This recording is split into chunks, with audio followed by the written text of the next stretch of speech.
غصے سے کہتے موبائل تو بند ہو گیا، پر برہان کا پارا ہائی ہو گیا۔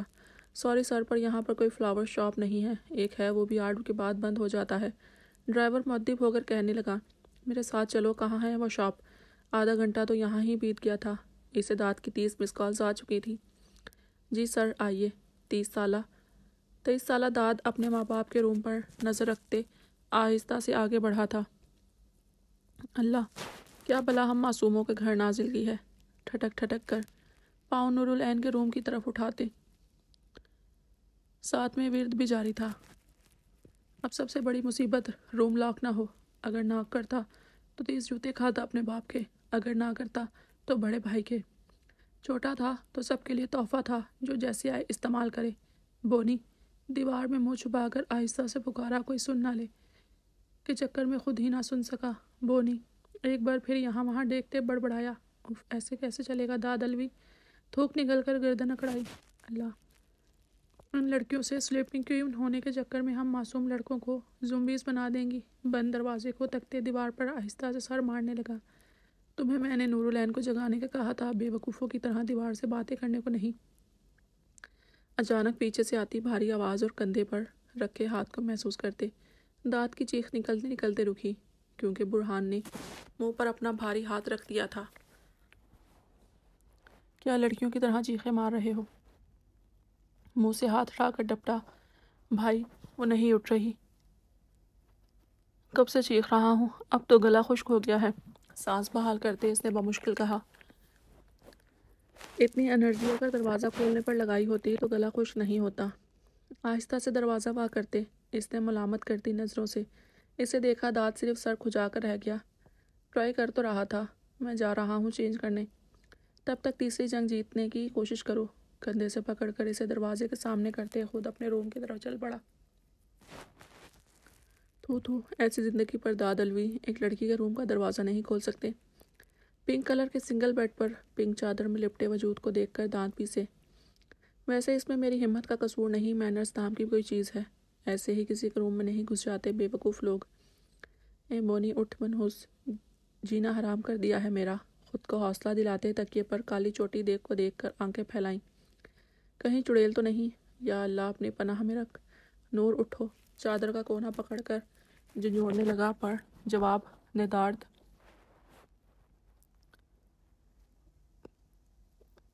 بونی آخری بار پکار رہا ہوں، پھر صبح مجھے الزام مت دینا۔ یہاں وہاں کونے دروازے کو دیکھتے چوٹی کو کھینچا۔ کیا ہے سونے دونا داد، بالوں پر کھچاؤ پر وہ قسمس آئی۔ بونی برہان بھائی بھی آ گیا، اگر بابا مما اڑ گئی تو سوتی رہنا، اور اگر اٹھ رہی ہو تو صرف 5 منٹ ہے تمہارے پاس، آ جاؤ۔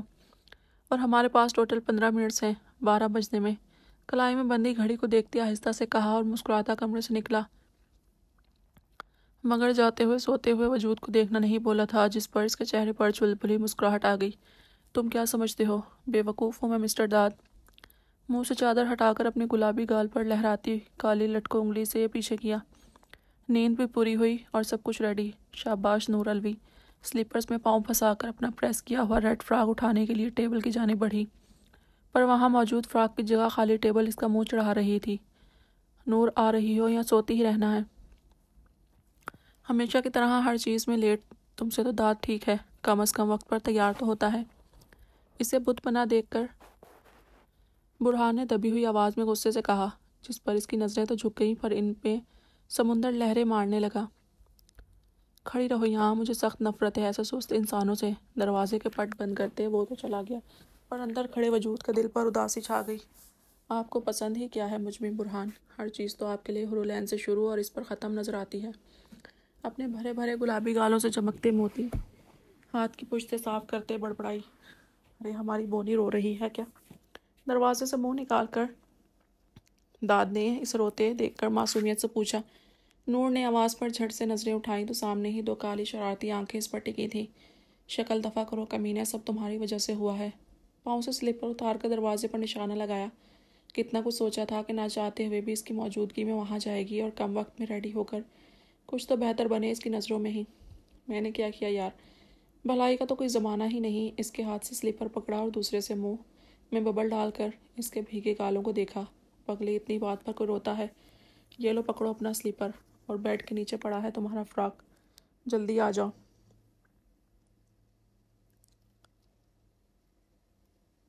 اور یہ لو فریش اپ کھاؤ، فریش ہو کر آؤ، شاباش میری بونی۔ جاتے ہوئے منہ میں پڑا ببل گم اس کی طرف پھینکتے مزید کسی کارروائی کا موقع دیے بغیر دروازہ بند کر دیا۔ اللہ تجھے دیکھے داد، پتہ نہیں کہاں سے ہم لوگوں کے بیچ بزدل ٹپک پڑا ہے۔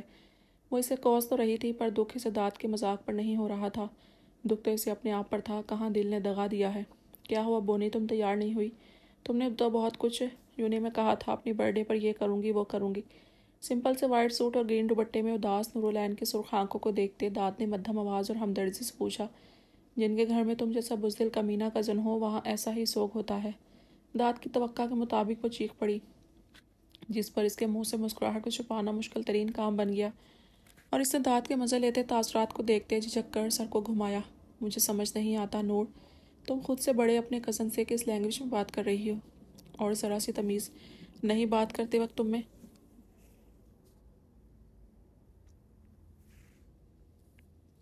کچھ اچھا نہیں تو برا بولنے سے بھی گریز کرو، انڈرسٹینڈ؟ اس کی جھکی پلکوں کو دیکھتے برہان ناگواری سے بولا، سوری۔ اور نورالعین اس کی یہ تو حالت تھی کہ نہ روک سکتی تھی اور نہ چیخ۔ رہنے دے مائی، بچی ہے ابھی۔ داد نے مسالہ ڈالنا ضروری سمجھا، تم دونوں چلو میں اسے لے کر آتا ہوں۔ برہان کے کہنے پر داد اور نورالعین دونوں لاؤنج میں آ گئے، پر جاتے ہوئے پلٹ کر برہان کے ہاتھ میں شاپر دیکھنا نہیں بھولی۔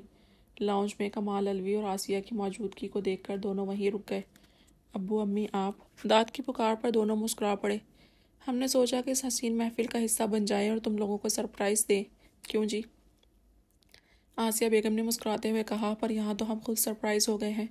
اور مزید نورالعین کو دیکھ کر خوشی سے بولی، تائمہ۔ نورالعین آگے بڑھ کر آسیہ بیگم کے ساتھ لگ گئی۔ ارے کیا ہوا؟ اس خوشی کے موقع پر ہماری گڑیا کی آنکھوں میں آنسو کیوں؟ اس کا سر سہلاتے ہوئے پوچھا۔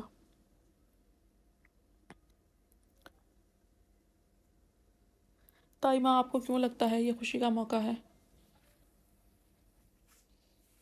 کیوں ان لوگوں کی خوشی منائی جاتی ہے جو خوشی کو سمجھ نہیں سکتے؟ نور کے لفظوں پر داد کے چہرے پر ناگواری پھیل گئی، اور کمال صاحب آسیہ بیگم بھی خاموش رہ گئے۔ جو ہماری خوشیوں کو ہڑپ کر جاتے ہیں ہم لوگ پھر انہیں ہی کیوں خوش رکھنے کی کوشش کرتے ہیں تایا ابو؟ وہ سینے سے لگی سسک رہی تھی۔ بس کر دو نور، اگر خوشی میں شریک ہوئی ہو تو خوش نہیں کر سکتی، بدمزگی مت پھیلاؤ۔ داد کی بات پر نورالعین نے غصے سے اسے دیکھا۔ میں یہاں خوشی میں شریک ہونے نہیں، یہ دیکھنے آئی ہوں کہ دوسروں کی خوشیوں کو نگل کر خود کتنا خوش رہ سکتے ہیں۔ کہنے کے ساتھ ہی وہ دوپٹے سے آنکھیں پونچھ کر آگے بڑھ کر ایک چیئر پر بیٹھ گئی اور داد افسوس سے اسے دیکھنے لگا۔ ڈیکوریشن تو بہت اچھی کی ہے اتنے کم وقت میں۔ آسیہ بیگم نے بات کو بدلنے کے لیے لاؤنج کی گئی سجاوٹ کو دیکھ سراہا۔ ہاں بھئی، اس کام کو تو میں بھی سراہے بغیر نہیں رہ سکتا، کمال صاحب نے بھی تائید کی۔ بس فادر صاحب، ہمارا ہنر اچھے اچھوں کو منہ کھولنے پر مجبور کر دیتا ہے۔ سینے پر ہاتھ رکھتے داد نے گردن اکڑائی۔ ویسے کیا فائدہ اس سجاوٹ کا؟ کیوں طنزیہ ہنس دے؟ نور نے داد کو دیکھ کر ابرو اچکایا۔ نورالعین اب بس کرو، آسیہ بیگم نے جھڑکتے کہا۔ یہ بات سب پر شدید ناگوار گزری کے جھڑکے بنا نہیں رہ سکے۔ آپ بیٹھے نا ابو امی۔ داد کے کہنے پر وہ دونوں صوفے پر بیٹھ گئے۔ میں آ گیا داد بیٹا۔ شیر خان الوی ہاؤس میں خانسامہ تھا۔ ویلکم ویلکم شیر صاحب، ہم کو آپ کا انتظار تھا۔ داد نے باہیں پھیلا کر چیئر کی جانب اشارہ کیا، پر وہ کمال صاحب کو دیکھ کر وہیں رک گیا۔ ارے آ جاؤ شیر صاحب، ہمارے ہی مہمان ہیں۔ داد کی بات پر سب مسکرا دیے سوائے نورالعین کے، جسے برہان کی غیر موجودگی کھل رہی تھی۔ پتہ نہیں اس اندھی میں ایسا کیا ہے، لب کچل کر منہ سے زہر اگلنے لگی۔ میرا بس چلے تو اس ڈائن کو کسی گہری کھائی میں پھینک آؤں ہم سب کی زندگی سے دور، خاص کر کے برہان اور میرے بیچ سے، میری خوشیوں کی ناگن۔ نورالعین دروازہ ناک کرتے برہان نے نام میں محبت سمائے پکارا، پر جواب ندارد۔ ایک بار پھر اس نے کوشش کی۔ تکیے میں منہ دے کر سسکتی نورالعین نے اپنے ہونٹوں پر مضبوطی سے ہاتھ رکھ لیا اور درد سے آنکھیں سختی سے میچ دیں۔ وہ جانتی تھی برہان کیوں آیا ہے۔ نورالعین مجھے تم سے ضروری بات کرنی ہے نور کے بابت۔ مسکراہٹ سی تھی برہان کے لبوں پر صرف اس کا نام لیتے۔ نور کا نام سن کر نورالعین کا دل دھڑک اٹھا۔ نور، آج برہان ایک آس سی پیدا ہوئی دل میں۔ اٹھ کر بیٹھتی وہ خود پر دوپٹہ ٹھیک کرنے لگی اور اپنا بھیگا چہرہ صاف کیا۔ اس کی اجازت ملتے برہان نے دروازہ کھولا اور پہلا قدم رکھا۔ نظریں سامنے ہی بیڈ پر تھیں، اس حور پر پڑی جو اس کے قدموں کی آہٹ پر سماعتیں بچھائے بیٹھی تھی۔ حورالعین اور نورالعین دونوں جڑواں بہنیں تھیں اور ہر عام جڑواں بچوں کی طرح ان دونوں کی شکلیں بھی ایک جیسی تھیں، یہاں تک کہ وہی لمبے بال، وہی کالی آنکھیں، اسی گلابی رنگت اور گالوں پہ بڑھنے والے ڈمپل، دونوں ایک دوسرے کا آئینہ تھیں، پر الگ الگ دل کی مالک۔ فرق اتنا تھا کہ حورالعین قد میں لمبی تھی اور نورالعین چھوٹی، اور اسی وجہ سے کو بنیاد بنا کر داد نورالعین کا مذاق بناتا تھا، جس پر وہ کافی غصہ بھی ہوتی تھی۔ برہان تمہیں نور کی بابت کچھ کہنا تھا؟ چپکا کر اس کی موجودگی کو پاس محسوس کرتی وہ مسکرائی۔ اس کی بھیگی مسکراہٹ کو دیکھتے برہان بھی مسکرانے لگا۔ ہاں، ایک زبردست نیوز ہے، پر اس سے پہلے تمہیں ایک کام کرنا پڑے گا، کہنے کے ساتھ برہان نے شاپنگ بیگ سے ایک ریڈ کلر کا ڈریس نکالا۔ میں کیا کام کر سکتی ہوں برہان؟ تنزیہ ہنس کر کرب سے بولتی اپنی حقیقت سامنے رکھنے لگی۔ اس کے لفظوں پر برہان نے اس کی طرف دیکھا جہاں خوبصورت آنکھوں سے اشک رواں تھے۔ رونا نہیں حور، میں نے بہت کوشش کی ہے پرانے زخموں کو بھرنے کی۔ تم واپس ان پر چھریاں مت چلاؤ۔ ٹشو سے اس کی آنسو صاف کرتے منت کی۔ حورالعین چہرہ موڑ کر پھیکی ہنسی ہنس دی۔ برہان، کیوں چاہتے ہو میں بھول جاؤں؟ ضبط سے اس کا چہرہ سرخ پڑ گیا۔ کیونکہ میں بھی بھولنا چاہتا ہوں۔ توقع کے مطابق اس کے لفظ پتہ نہیں کیوں برے لگے، جس پر وہ پھیکی ہنسی ہنس دی۔ اب چلو جلدی سے یہ ڈریس چینج کر کے آؤ۔ اس کے ہاتھوں میں اپنا لایا گیا ریڈ کلر کا ڈریس تھما کر اسے کھڑا کیا۔ کیا نورالعین بھی بھولنا چاہتی ہے؟ ڈرتے ڈرتے لفظ ادا کیا اور سماعتیں اس کی منتظر ہوئیں، کان ہاں سننے کو ترسنے لگے۔ نورالعین کے نام پر برہان نے اپنے لب بھینچ دیے اور اس کے معصوم چہرے کو دیکھا جس کا کوئی قصور نہ تھا، پھر بھی یوں تڑپتی رہی تھی۔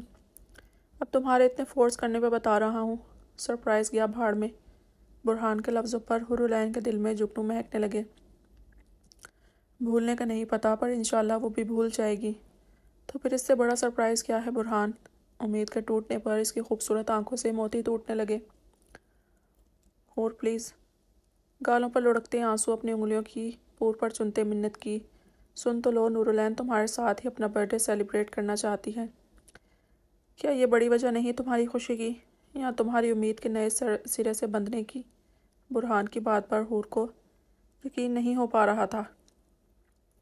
کیا یہ سچ ہے برہان؟ خوشی سے اپنی انگلیاں مروڑتے پوچھا۔ یس مائی ہارٹ، یہ سچ ہے۔ اب جلدی ریڈی ہو جاؤ، کہیں اس کا موڈ نہ بدل جائے۔ برہان کی بات پر ہنستی وہ اسٹک کے سہارے باتھ روم میں بند ہو گئی۔ اس کے جاتے ہی آنکھیں میچ کر ایک گہرا سانس خارج کیا۔ ایسے ہی مجھے تم سے نفرت نہیں نورالعین، ہماری خوشیوں کے دشمن ہو تم۔ آئینے میں دیکھتے اس نے نفرت سے سوچا۔ چیئر پر بندھا وہ پسینے سے نم تھا، کب کپاہٹ سے دل سکڑ کر ایسا درد ہوتا جیسے کسی نے مٹھی میں پیس دیا ہو۔ خود پر اتنا اندھا اعتماد نہیں کرتے Waqar Baloch. White shirt black pant میں کوئی لمبا چوڑا وجود دروازے سے اندر داخل ہوا، پر اس کا چہرہ اندھیرے میں ہونے کی وجہ سے دیکھ نہ سکا۔ میں نے تو سنا تھا اگر انسان کو اپنی موت کی خبر پہلے پڑ جائے تو وہ خود کو بچانے کی ہر ناممکن تک کوشش کرتا ہے، پر تم جاندار کہکا لگاتے۔ وہ سامنے کھڑا ہو کر تھوڑا جھکا۔ بیسٹ، مجھے کچھ نہیں معلوم، مجھے جانے دو۔ 2 منٹ ویٹ کر، سب معلوم ہو جائے گا۔ اس بار آواز سامنے نہیں بلکہ پیچھے سے کسی لڑکی کی تھی۔ خوف سے اس کی رنگت پیلی پڑنے لگیں اور چیخیں تب بلند ہوئیں جب بیسٹ کے ہاتھ میں اپنے ہاتھ کی انگلی کے پور پور کو کٹر سے زمین پر گرتے دیکھا۔ بیسٹ، کرائم کی دنیا، چھوڑ دو مجھے اللہ کے واسطے بیسٹ۔ انگلی سے نکلتے خون کی دھار پر وائٹ شرٹ پر بنتے عجیب و غریب نقش نے اس کے 14 طبق روشن کر دیے۔ چھوڑیں گے تب جب تم کچھ منہ سے پھوٹو گے۔ بالوں سے پکڑ کر پیچھے کھینچتے اس نے ہنستے کہا، پر وقار بلوچ کی نظر جب خود کو تکتی 2 بھوری آنکھوں پر پڑی تو اس کے منہ سے دل خراش چیخ نکل گئی۔ بیسٹ، کرائم کی دنیا میں سب نے ہی اسے بیسٹ کو سنا تھا اور جس نے دیکھا وہ بیان کرنے کو نہ رہا، پر آج یہ چہرہ، سفید رنگت، شہد رنگ بال، ہلکی سی شیو، گھنی مونچھیں، اور جو سب سے خوفناک تھا وہ تھا اس کے چہرہ جسے جگہ جگہ سے کاٹنے کے گہرے نشان تھے، جیسے اس درندے کو بھی کسی نے اپنی درندگی کا نشانہ بنایا ہو، جیسے کسی نے خنجر سے کاٹ کر خوبصورت موتی کو بدصورت بیسٹ میں بدل دیا ہو۔ مجھے زیادہ نہیں معلوم بیسٹ، صرف اتنا جانتا ہوں کہ 6 جوان لڑکیاں تھیں اور ایک 13 سال کی بچی۔ بچی کے نام پر پیچھے کھڑی مسکان نے اپنے ناخن میں موجود بلیڈ اس کی چمڑی میں گھونپ دیے۔ بچی کہاں گئی، اس کا کیا کیا؟ بیسٹ کے پوچھنے پر مسکان نے اس کی سر کو کرسی کی پشت پر مارتے جھٹکا دیا۔ بچی کے ساتھ بھی۔ اس کے نامکمل ہوتے لفظوں نے بیسٹ کے چہرے پر زہریلی مسکراہٹ پیدا کر دی، اور مزید کچھ بھی اس کی منت سماجت کے سنتے اپنے چمکتے خنجر سے اس کے ہاتھ کاٹے اور پھر زبان۔ اس روح فرسا منظر سے وہ تڑپتا بے ہوش ہو چکا تھا، اور منہ سے نکلتا خون کچھ اندر اور کچھ باہر نکلنے لگا۔ پھر کچھ ہی دیر میں اس کے اعضاء کو زمین پر پھینکا گیا۔ مسکان مزے سے یہ سارا منظر دیکھ رہی تھی۔ الف سے کہنا پارسل ایس پی برہان الوی تک پہنچائے، اور ساتھ یہ بھی لکھ دینا، سیاست میں گھسنے سے بیس کی نظروں سے سیاہی نہیں چھپ سکتی۔ انگوٹھے اور انگلی کی مدد سے خنجر سے خون ٹپکا کر صاف کر کے باہر نکل گیا۔ چلیں جی، پارسل بنائیں برہان صاحب کے لیے۔ ہاتھوں پر گلوز پہن کر وہ زمین پر گھٹنوں کے بل بیٹھے کر پڑے اعضاء کو ایک بیگ میں ڈالنے لگی۔ بلیک سوٹ میں برہان کے سنگ ریڈ لانگ میکسی میں ہرولین کو یہ آسمان کی ہور لگ رہی تھی۔ ماشاءاللہ۔ بچائے آسیہ بیگم سالوں بعد اس کے چہرے پر کھلتی مسکراہٹ پر واری ہو گئی، پر اس کی آنکھوں کی گھبراہٹ اور ہیر پھیر پر نورالعین کے ہونٹوں پر مسکراہٹ سی آئی۔ اگر آج اس ماسی کے سوٹ میں آنے کے بجائے کسی اچھے ڈریس میں آتی تو دوسرا صدقہ ہمارے سر سے اتارا جاتا۔ ضبط کی شدت سے ہوتے سرخ چہرے کو دیکھتے داد نے نورالعین سے کہا، شکل دیکھی ہے اپنی؟ وہ جھڑک کر بولی، خوش فہم مت ہو، میں تو صرف تمہارے دل کے بھید پھوڑ رہا تھا۔ کہنے کے ساتھ بغیر رکے آگے بڑھ گیا، اور نورالعین کا دل کیا سب کچھ چھوڑ چھاڑ کر اپنے روم میں بند ہو جائے، پر مجبوری تھی یہاں رکنے کی۔ سب سے دعاؤں اور تعریفوں کے بعد وہ برہان کے ساتھ کھڑی ہو گئی۔ یہاں آؤ نورالعین۔ برہان نے اسے الگ سب سے دور کھڑا دیکھ کر پکارا۔ نورالعین بھی اس کی موجودگی کو محسوس کرنے کے لیے بے چین ہوئی۔ میں یہاں ٹھیک ہوں برہان، روکھے لہجے میں اس نے انکار کیا۔ اس قدر سخت دلی پر برہان نے سختی سے مٹھی بھینچ لی۔ نور بیٹا، آج تمہارا بھی جنم دن ہے، آؤ یہاں بہن کے پاس۔ آسیہ بیگم نے کوشش کی جس پر لہو لہان ہوتی اپنی آنکھوں میں دنیا جہاں کی نفرت سمائے۔ نورالعین نے اپنی سگی بہن حورالعین کو دیکھا۔ معاف کر دینا تائی ماں، میں نے بہت کوشش کی، پر اب نہیں، میں نہیں معاف کر سکتی اس قاتل کو، اس ڈین کو جو میری خوشیوں کو نگل گئی، میرے ماں باپ کو نگل گئی۔ مجرم ہو تم، قاتل ہو ہماری خوشیوں کی، میرے ماں باپ کی، مجھے یتیم بنانے کی۔ چیخ چیخ کر کہتی وہ رو پڑی، اور سامنے کھڑی حورالعین دعا کر رہی تھی۔ کاش اندھی ہونے کے ساتھ وہ بہری بھی ہوتی یا نورالعین کی دعائیں لگ جاتی، کہیں مر کھپ جاتی۔ مجھے میرے روم میں چھوڑاؤ برہان، سسکتی حورالعین کی آواز پر برہان ہوش میں آیا۔ سبھی حیران و پریشان کھڑے تھے۔ پہلے نہیں آتی تھی تو سکون ہوتا تھا، پر آج آ کر یہ تماشا کرنے کی کیا وجہ تھی؟ برہان کا دماغ پھٹ رہا تھا۔ داد حور کو لے جاؤ۔ خاموش کھڑے داد کو برہان نے آواز دی تو وہ سر ہلاتا حورالعین کو لے کر جانے لگا۔ اس ہنگامے کو دیکھ کر شیر خان بھی چلا گیا۔ ان کے جاتے ہی آنسو صاف کرتی نور کے سامنے برہان جا کر کھڑا ہوا۔ وجہ اس سب کی کرخت آواز پر نور نے نظریں اٹھائیں۔ برہان، کمال صاحب نے اس کے تیور پر ٹوکا۔ نہیں پاپا، جاننے دیں کہ آخر اس نے کیوں کہا کہ وہ اس سرپرائز میں شامل ہونا چاہتی ہے، کیوں ہر روز اسے نئے زخم دیتی ہے۔ کیا صرف اس کے ماں باپ تھے، حور کے کچھ نہیں تھے؟ شیر کی طرح غراتے وہ نور کو مارنے کے در پہ ہو گیا۔ کیا سمجھتی ہے خود کو اکیلی، بے بس، یتیم، بے سہارا؟ تو اس کے ساتھ کون ہے؟ اس کے دوسرے ماں باپ ہیں۔ ہمیشہ سے سہتی نورالعین آج اس کی خوشیوں کو یوں بکھیر کر خوش باش ہو گئی تھی، دل پر جیسے ٹھنڈک پڑ گئی تھی۔ جو آگ اسے ریڈ کلر کے سوٹ میں حورالعین کو دیکھ کر لگی تھی، اس سکون پر خاموش سی بے خوف ہو کر برہان کا چیخنا چلانا سن رہی تھی۔ ہمیشہ سے چاہنے والا خواب کے ہر موقع جس پر وہ حورالعین کے ساتھ ہوتا تھا، اپنے ساتھ ہونے کے سپنے جو ہمیشہ ادھورے رہتے تھے، آج ان کی پہلی کامیابی دیکھ کر وہ اندر ہی اندر جھوم رہی تھی۔ 12 بج گئے اور وہ اس کے پاس، اس کے سامنے کھڑا تھا، چاہے کسی بھی روپ میں اس کے سامنے، اور وہ حور، وہ ان سے بہت دور تھی اس کی نظروں سے۔ تھینکس اس خوبصورت تحفے کے لیے۔ بغیر اس کی چیخ قراہٹ کو دیکھے سنے اپنی کہہ کر بھاگ گئی۔ کمال صاحب اور آسیہ بیگم برہان تینوں سکتے میں تھے۔ مجھے سونا ہے داد، اب تم جاؤ، ٹوٹے بکھرے لہجے میں کہہ کر وہ بیٹھ کے قریب رکھی اپنی اسٹک کو اٹھانے لگی۔ پر حور، میں نے کہا نا مجھے سونا ہے داد، پلیز۔ وہ منت پر اتر آئی اور داد اس کے چہرے پر تھکن کو دیکھتے چپ چاپ سر ہلا کر جانے لگا۔ اس کے جاتے ہی وہ دروازہ لاک کر کے اس کے ساتھ لگ کر بیٹھ گئی اور پھوٹ پھوٹ کر رونے لگی۔ میں کیا کروں نور کہ تمہارے درد کم ہو جائیں، ایسا کیا کروں میں؟ گھٹنوں میں سر دے کر وہ بے بسی سے بڑبڑائی۔ داد ہور داد کو واپس آتے دیکھ کر برہان نے بے چینی سے پوچھا، بہتر ہے بھائی کہ ہم اسے اکیلا چھوڑ دیں، پہلے ہی بہت درد دے چکے ہیں۔ اس کے کندھے پر ہاتھ رکھ کر وہ بولا، نور نے اچھا نہیں کیا۔ اس نے دیوار پر ہاتھ مار کر غصے کے ضبط سے بولا، عام انسان کے نہیں، مضبوط پہاڑ جیسے سہارے کی ضرورت ہے اسے۔ داد کہہ کر رکا نہیں، اور برہان نے اس کے لفظوں کو سمجھتے ہوئے گہرا سانس خارج کیا۔ آئی پرامس ہور، میں تمہیں ہر برے سائے سے محفوظ کر لوں گا۔ بند دروازے کو دیکھتے اس نے عہد کیا۔ سر سامنے کتوں کا بھیڑ ہے، کیسے آگے نکلے سنسان گلی میں۔ ہیڈ لائٹ کی روشنی پر ڈرائیور نے پاس بیٹھے ارمان سے کہا، چلاؤ، کچھ نہیں ہوتا، خود ہی گاڑی قریب دیکھ کر بھاگ جائیں گے۔ لاپرواہی سے کہتے اس نے آنکھیں موند لیں۔ ڈرائیور نے بھی کندھے اچکا کر گاڑی آگے بڑھائی، پر تھوڑا قریب آنے پر ہی ایک بار پھر زوردار جھٹکے سے بریک ماری۔ کیا اس بار بلیوں کی بھیڑ ہے، دیکھ لی جو اس اچانک بریک لگائی ہے۔ اپنا ماتھا سہلاتے ارمان نے ڈرائیور پر طنز کیا، سر سامنے دیکھیں۔ سامنے ہی جس پر کتوں کی بھیڑ تھی، اس بیگ سے نکلتے زمین پر خون کو دیکھ کر ڈرائیور نے حیرت سے آنکھیں پھاڑ کر دیکھتے ارمان کو متوجہ کیا۔ جمال، تم جا کر دیکھو تو ہے کیا؟ ڈرائیور نے پیچھے بیٹھے کانسٹیبل جمال سے کہا۔ نہیں جمال، کسی کی سازش ہو سکتی ہے، ہمیں ایس پی برہان کو اس صورتحال سے خبردار کرنا چاہیے۔ ارمان کے بتانے پر کچھ ہی دیر میں ایس پی برہان اپنی پولیس گاڑی سمیت وہاں پہنچ چکا تھا۔ سر، کیا ہو سکتا ہے؟ پاس کھڑا ارمان برہان کے ساتھ ہاتھوں پر گلوز چڑھاتے بولا۔ وہ تو دیکھ کر ہی پتہ چلے گا انسپکٹر، مختصر جواب دے کر وہ آگے بڑھا۔ سر، مجھے لگتا ہے کسی کی سازش ہے ہمیں مارنے کی۔ بم تو نہیں بیگ میں؟ برہان کو آگے بڑھتے دیکھ کر خوف اور پریشانی سے بولا۔ چلو آؤ اور کھولو زپ۔ 5 پنجوں کے بل بیٹھ کر اس نے سنجیدگی سے کہا۔ پر سر، بم برم۔ ارمان برہان کے تیور دیکھ کر پریشان ہو گیا۔ میں نے کہا کھولو، اگر مرے تو ساتھ ہیں۔ اس بار کچھ روب سے کہا۔ وہ نہ چاہتے ہوئے بھی بیٹھ گیا اور کانپتے ہاتھوں سے زپ کو کھولنے لگا۔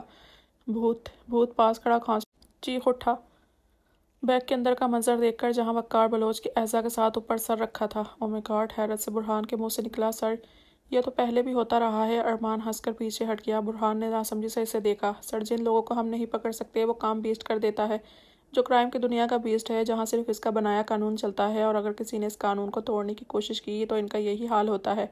لاپرواہی سے کہتے وہ برہان کے بگڑے تیوروں سے بے خبر تھا۔ وٹ ربیش، کس کے بنائے قانون کا ذکر کر رہے ہو؟ ایک درندے کے۔ برہان کی دھاڑ پر ارمان چپ سا ہو گیا۔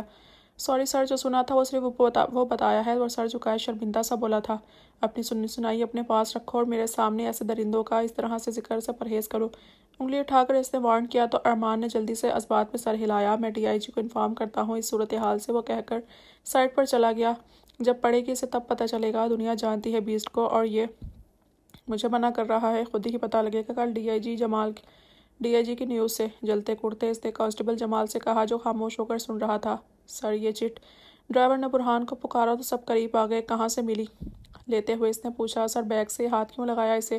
کہنے کے ساتھ اس نے بیسٹ کی طرف سے دی ہوئی چٹ کو پڑھنے لگا تو چہرہ شدت ضبط سے سرخ پڑ گیا۔ دیکھ لوں گا تمہیں۔ ناظرین، آپ کو بتا چلیں کہ ملک کے ابھرتے سیاستدان وقار بلوچ کو کل رات ڈرائیونگ کے دوران کڈنیپ کر لیا گیا تھا۔ جی ہاں، ملک کے ابھرتے سیاستدان وقار بلوچ کڈنیپ، وجہ ان کے ماضی میں مافیا گینگ سے تعلقات۔ ان کی بیوی کا کہنا ہے کہ وقار بلوچ ایک اچھے انسان نہیں تھے، اور جو ماضی میں کرتے تھے یہ سب اس کا نتیجہ ہے۔ کیا بکواس سن رہے ہو؟ داد، جو حیرت سے آنکھیں پھیلا کر نیوز سن رہا تھا، اچانک ٹی وی بند کرنے پر اچھل پڑا۔ کیا بھائی، کتنی زبردست نیوز چل رہی تھی! منہ بنا کر کہتے اس نے ریموٹ لینا چاہا۔ چپ ہو کر بیٹھو، میرے سر میں درد ہے۔ کیوں سر میں درد ہے؟ ایسے لوگوں کا تو انجام ایسا ہی ہونا چاہیے۔ میں تو بہت خوش ہوا، پر رات کو ٹھیک سے نیند نہیں آئی۔ بے رحم درندہ ہے، انسان نہیں جانور ہے سالہ۔ دانت پیس کر برہان نے مٹھیاں بیچی۔ ایک بار بھی اس کی بیوی بچوں کے بارے میں نہیں سوچا۔ ارے پر بیوی نے خود تو کہا کہ اچھا ہوا نتیجہ۔ داد نے الجھ کر برہان کو دیکھا۔ شاید وہ اس لیے کہ اس کی دوسری شادیاں منظر عام پر آ گئی تھی۔ پرسوچ سا وہ بولا، نو، میں مان ہی نہیں سکتا کہ دوسری شادیاں سامنے آنے پر بیوی اپنے شوہر کی موت کا یوں کہے گی۔ ضرور کوئی برائی دیکھی ہوگی۔ داد نے اپنی سمجھ کے حساب سے نظریہ پیش کیا۔ اب چپ کر، زیادہ سگا نہ بن اس کا۔ برہان نے جھڑک کر اس کے سارے موڈ کا بیڑا غرق کیا۔ ابو کا پتا ٹیبل پر رکھی پلیٹ سے چپس اٹھا کر منہ میں ڈالتے اس نے کچن کی جانب دیکھا۔ ابو اسلام آباد گئے ہیں بزنس کے سلسلے میں، اور نور یونی میں ہے جسے میں نے لینے جانا ہے۔ امی، جنہیں تم کچن میں دیکھنے کی کوشش کر رہے ہو، وہ حور کے پاس ہیں۔ ایک ہی سانس میں کہتا وہ صوفے پر گر گیا۔ حور کے پاس کیوں؟ خیریت؟ وہ پریشان سا اٹھ کر بیٹھا۔ جنہیں کل سے بخار ہے اور ہاسپٹل چل نہیں رہی تو امین کے پاس ہیں۔ یہ تم مجھے ابھی بتا رہے ہو؟ بے وقوف برہان! داد برہان ابھی بول ہی رہا تھا کہ حورالعین کے روم سے آسیہ بیگم کے پکارنے کی آواز آئی۔ کیا ہوا امی؟ دونوں پہنچ کر ایک زبان میں بولے۔ برہان، دیکھو نا، صبح سے بخار تھا، میں کہہ کہہ کر تھک گئی، پر ضد پر اڑی تھی، نہیں چلی ہاسپٹل، اب اسے ہوش نہیں آ رہا۔ بے ہوشی میں دیکھ کر آسیہ بیگم نے روتے ہوئے کہا، او مائی گاڈ امی، اسے تو کتنا تیز بخار ہے! آپ نے مجھے پہلے کیوں نہیں بتایا؟ باہوں میں اٹھا کر بخار کی تیز تپش کو محسوس کرتے برہان نے اپنی ماں سے کہا، اور بغیر کچھ سنے باہر نکل گیا۔ آئی امی میرے ساتھ، داد انہیں لے کر برہان کے پیچھے چلا گیا۔ تم ابھی تک یہاں بیٹھی ہو؟ ویٹنگ روم میں نورالعین کو اکیلے بیٹھے دیکھ بیا پاس آ کر بولی۔ ہاں، داد کا انتظار کر رہی ہوں، پتہ نہیں کیوں لیٹ ہو گیا ہے اور نمبر بھی مصروف جا رہا ہے۔ ایک بار پھر کال کرتے مصروفیت سے کہا، میرے ساتھ آ جاؤ، چھوڑ دوں گی تمہیں۔ چیئر پر بیٹھ کر بیا نے آفر دی۔ نہیں یار شکریہ، پر برہان کو یہ سب پسند نہیں، مسکرا کر منع کر دیا۔ چلو تو پھر میں بیٹھ جاتی ہوں تمہارے ساتھ، ببل منہ میں ڈالتے وہ بولی۔ بہت شکریہ، نوازش کا، پر اس کی ضرورت نہیں، مصنوعی مسکراہٹ سے کہتے اس نے انکار کیا۔ تمہیں نہیں مجھے ہے، آنکھ مار کر کہتی ہنسنے لگی۔ کمینی ہو ایک نمبر کی، داد کو تمہاری یک طرفہ محبت کا معلوم ہوا نا، اس یونی سے 2 گز دور بھاگے گا۔ بتائے گا کون، ہم تو چھپ چھپ کر محبت کرتے ہیں۔ کہتے ہوئے ایک بار پھر وہ کہکا لگا کر ہنس پڑی۔ مس نورالعین آپ کی گاڑی آ گئی ہے، پکار پر دونوں کھڑی ہوئیں۔ کیا ہوا ہے؟ کس گرل فرینڈ کو پٹانے میں مصروف تھے کہ مجھے لے جانا بھی بھول گئے؟ سامنے جا کر کھڑی ہو کر غصے سے پوچھا۔ گاڑی میں بیٹھو، بتاتا ہوں۔ اس کے سنجیدہ انداز کو دیکھ کر نورالعین نے بیا کو خدا حافظ کہہ کر فرنٹ سیٹ پر بیٹھ گئی۔ اب بتاؤ، اس کی طرف مڑ کر پوچھا۔ نورالعین کو کل رات کے واقعے کے بعد بہت تیز بخار آ گیا تھا اور اب وہ ہاسپٹل میں بے ہوش پڑی ہے، اس لیے دیر ہو گئی، داد نے کہہ کر اس کے تاثرات دیکھنے چاہے، پر وہاں ایسا تھا جیسے قریب میں کتے کے مرنے کی بات سنی ہو۔ نورالعین تم اسے معاف کیوں نہیں کر دیتی؟ وہ تمہاری بہن ہے، اکیلی ہے، تمہارے بنا کتنی محبت کرتی ہے تم سے، بھول گئی کیا؟ دیکھو داد، اب میں اس ٹاپک پر بات نہیں کرنا چاہتی، اپنا موڈ کا بیڑا غرق نہیں کرنا چاہتی ہوں۔ تمہاری بھلائی اسی میں ہے کہ ہم اس ٹاپک پر بات نہ کریں، اپنی کہہ کر اس نے کھڑکی سے باہر دیکھنے لگی۔ خیال کرنا نورالعین، اپنی نفرت اور خود غرضی میں اتنی اندھی نہ ہو جانا کہ وقت آنے پر رونا پڑے۔ داد اس کی پشت کو دیکھ کر بولتا سامنے دیکھنے لگا۔ کہاں چلنا ہے؟ وہیں جہاں ہر روز جاتے ہیں۔ اس سے گھر کی طرف اشارہ کیا۔ اس نے سمجھ کر سر ہلا دیا۔ داد کے جانے کے بعد وہ سیدھا اپنے روم میں آئی، آنسو لڑیوں کی صورت میں بہہ رہے تھے۔ بیگ رکھ کر الماری کے پاس آئی اور وہاں سے کپڑوں کے نیچے سے ایک تصویر نکال لی۔ کیوں مما پاپا ہمیں اکیلا چھوڑ کر چلے گئے؟ تصویر میں ایک خوبصورت سی عورت اور مرد کے پاس 2 جڑواں بچیوں کو دیکھتے ہوئے سسکی۔ مما آپ کو تو یاد ہے نا، حور کہتی تھی میں بہت حساس اور ڈرپوک ہوں، میں جلد ڈر جاتی ہوں، ذرا سی بات پر رو پڑتی ہوں، تو مما کیسے ہو مجھے اتنی تکلیف دیتی ہے؟ کیوں مجھے آپ لوگوں سے الگ کر دیا، کیوں اکیلیا کر دیا، میری بہن چھین لی اس نے۔ گھٹوں میں سر دے کر وہ گڑ گڑانے لگی۔ پتہ نہیں کیسا درد تھا جسے تڑپنے پر مجبور کر رہا تھا۔ میں کیوں رو رہی ہوں؟ ہاں مجھے کیوں رونا چاہیے؟ رلاؤں گی تو تمہیں میں حور، جس طرح مجھے اکیلا کر کے سب کی نظروں میں برا کیا ہے ویسے ہی تمہیں اکیلا کر دوں گی۔ کافی دیر رونے کے بعد جب اس کے اندر نفرت نے کروٹ لی تو وہ ایک عزم سے بولی، نفرت کرتی ہوں میں حور تم سے، اپنی سگی بہن سے، کیونکہ تم لائق ہی اس کے ہو۔ تم نے میرے ماں باپ کو مجھ سے چھینا ہے، میری محبت کی چاہت کو چھینا ہے۔ بہت بہادر ہونا تم، بچپن سے ہی اپنی بہادری کے جوہر سب پر آشکار کیے ہیں، اب پتہ لگے گا تمہیں تمہاری بہادری کا انجام۔ ہاتھ کی پشت سے آنسو پہنچتی تصویر میں دونوں جڑواں لڑکیوں کو دیکھ کر ہنسی۔ بہت دور ہے ہم حور، بہت دور، اور مجھے نہیں لگتا کبھی پاس آئیں گے۔ تصویر میں موجود ایک بچی کے چہرے پر ہاتھ پھیر کر وہ بڑبڑائی تھی، ڈونٹ وری، کچھ ویکنیس کی وجہ سے بے ہوش ہو گئی تھی، but now she is fine. پریشان کھڑے برہان، داد آسیہ بیگم سے مسکرا کر کہا۔ Thank God. برہان نے سکون کا سانس خارج کیا تو آسیہ بیگم نے اس کے چہرے کو دیکھا۔ میں ابو کو بتاؤں، وہ پریشان ہو رہے ہوں گے، داد کہہ کر سائڈ پر چلا گیا اور آسیہ بیگم اندر چلی گئی روم میں۔ نور کو معلوم ہے نورالعین کی طبیعت کا؟ پاس جا کر برہان نے سرسری سا داد سے پوچھا۔ جی، وہ صرف یہی جواب دے سکا۔ تو پھر کیا کہا اس نے؟ آئی نہیں، جانچتی نظروں سے داد کو دیکھنے لگا۔ بھائی آپ کو معلوم ہے اتنا آسان نہیں دونوں کا ملنا، داد کہہ کر رکا نہیں۔ تو پھر مجھے ہی کچھ کرنا پڑے گا، داد مسکرا کر سوچتے وہ روم میں حور کے پاس چلا آیا۔ سورج کی سنہری دھوپ جسم کو بہت بھلی لگ رہی تھی اور ایسے میں کافی نوجوان جاگنگ ٹریک پر دوڑ رہے تھے تو کوئی بینچ پر بیٹھے ہوئے تھے، اور ان سب میں وہ بھی تھا۔ سعیر عالم، کانوں میں ہینڈ فری لگائے، جاگنگ سوٹ میں ملبوس، کسرتی لمبا چوڑا بدن، 6 فٹ سے نکلتا قد، بھورے رنگ بال، بھوری پر اسرار آنکھیں، سرخ سفید رنگت مغرور ناک، ہلکی ہلکی شیو اور گھنی مونچھیں۔ وہ ایک سحر انگیز پر اسرار شخصیت تھا کہ وہاں سے گزرتا ہر کوئی اسے مڑ مڑ کر دیکھے بنا نہیں رہ سکے۔ لڑکیاں اس کی شخصیت میں کھو سی جاتی۔ مجھے اس سے کوئی مطلب نہیں کہ وہ اب کیا کہتا ہے، وہ شاید سعیر عالم کو نہیں جانتا۔ بہرحال اب جو ہونا ہے اس کے لیے ریڈی ہونے کا پیغام پہنچا دو، برہمی سے کہتے کال بند کر دی اور کانوں میں ہینڈ فری نکال کر ایک بینچ پر بیٹھ گیا۔ ہائے، وہاں سے گزرتی ایک لڑکی ہمت کر کے اس کے ساتھ آ بیٹھی اور مخاطب کیا، پر دوسری طرف سے کوئی رسپانس نہ ملا۔ ایکسکیوز می ہینڈسم مین، اس نے پھر ہمت کی، جیسے وہ آج جیت پا کر ہی رہے گی۔ سعید نے لڑکی کی آواز پر ذرا سی نظریں اس کی جانب پھیری۔ ہائے، میرا نام رمشا اور آپ کا؟ اسے دیکھنے پر آنکھیں جھپکاتے کہا۔ سعید ہاتھ کو نظر انداز کرتے اس نے اپنا نام ادا کیا اور وہ مایوسی سے ہاتھ نیچے کر کے دوسری بات سوچنے لگی کہ ہم فرینڈز بن سکتے ہیں۔ اس کے خوبصورت سے چہرے پر بنے پراسرار سے نشان کو دیکھ کر وہ بےتابی سے بولنے لگی۔ دل تو کر رہا تھا ابھی ہاتھ بڑھا کر اس کے چہرے پر بنے ان نشانوں کو چھو لے، پر سامنے والے کی شخصیت اس کی ہمت توڑ رہی تھی۔ اس کے لفظوں پر سعید نے اس کی آنکھوں میں دیکھا جہاں اس سے سارے فاصلے توڑنے کی چمک سی نظر آئی، جس پر وہ مسکرا دیا۔ ہاں، اگر تم اپنی آنکھیں نکال دو۔ سعید کے لفظوں پر رمشا کی آنکھیں پھیل گئیں۔ واٹ؟ اور وہ گھبرا کر ایک دم کھڑی ہو گئی۔ یس کہہ کر وہ مزید رکا نہیں بلکہ اٹھ کر اپنی گاڑی کی طرف چلا گیا، اور پیچھے کھڑی رمشا حیرت سے اس کی چوڑی پشت کو دیکھنے لگی۔ جب اس کی آنکھوں کی سنجیدگی کو محسوس کیا تو لبوں پر زبان پھیری اور پانی کی باٹل منہ سے لگا لی۔ تمہیں پتہ ہے الف، ایس پی برہان ایک بلائنڈ لڑکی سے محبت کرتا ہے جو اس کی کزن ہے۔ مسکان نیل پینٹ لگاتے ڈرائنگ روم میں بیٹھے الف اور سعید سے کہا۔ اس کی بات پر الف نے مسکراہٹ روکی اور تمہیں جاننے کی کون سی ضرورت پڑ گئی؟ آنکھیں سکیڑ کر پوچھا۔ بھائی، دشمن کی کمزوری جاننا ضروری ہے۔